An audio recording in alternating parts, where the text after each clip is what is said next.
ابھی ہم دیکھتے ہیں ریفارم پروسیس آلریڈی بڑا سلو ہوتا ہے، پھر کوئی ایسی قدرتی آفت آ جاتی ہے، ہر 2-3 سال بعد ہمیں ایک ایسا معاشی جھٹکا ملتا ہے جس سے ہم اور مزید پیچھے چلے جاتے ہیں۔ اب یہ اس رفتار کو پکڑنے کے لیے جو ہم نے اپنے ٹارگٹ سیٹ کیے ہیں، اس کے لیے ہمیں اب کون کون سے ریفارمز بہت تیزی کے ساتھ اور اگلے 6 ماہ میں لازمی کرنے ہی کرنے ہیں، چونکہ بزنس ایکٹیویٹی ہماری شرنک ہوتی جا رہی ہے، لمیٹڈ ہو جاتی ہے ایسی صورتحال میں۔ دیکھیں، سب سے بڑی ریفارم یہ ہے کہ ہماری اکانومی میں گورنمنٹ کا جو فٹ پرنٹ ہے اکانومی میں وہ بہت زیادہ ہے، یعنی گورنمنٹ بہت سے بزنسز میں انوالوڈ ہے، تو پرائیویٹ سیکٹر کی بڑی کیپیسٹی ہے۔ جس طرح دیکھیں، ہم فارن ڈائریکٹ انویسٹمنٹ کی طرف دیکھ رہے ہیں، ہم منرلز میں چاہ رہے ہیں کہ لوگ آ کے انویسٹ کریں۔ ہمیں وہ ریفارمز چاہیے کہ جس سے ہمارے ملک کا اپنا پیسہ اکنامک ایکٹیویٹی کے اندر آئے۔ اب انڈسٹری میں اگر آپ دیکھیں تو انڈسٹری میں شاید ہمیں سب سے بڑی ریفارمز یہ چاہیے۔ ایک تو گورنمنٹ نے بہت اچھی ریفارمز کی ہے، جس طرح ٹیرف کو کم کیا ہے، ٹیرف کے پروسیجرز کو، کمپلیکس سسٹم تھا اس کو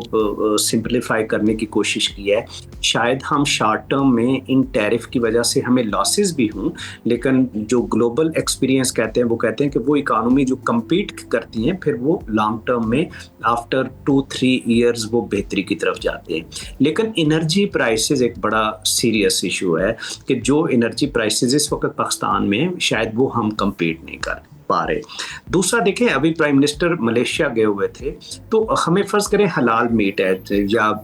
چائنا کے اندر بہت سی مارکیٹ ہے، چائنا میں اگر آپ دیکھیں تو جو صرف ان کی فوڈ امپورٹ ہے وہ تقریباً 180 to 100 بلین ڈالرز ہیں۔ اب ہم بھی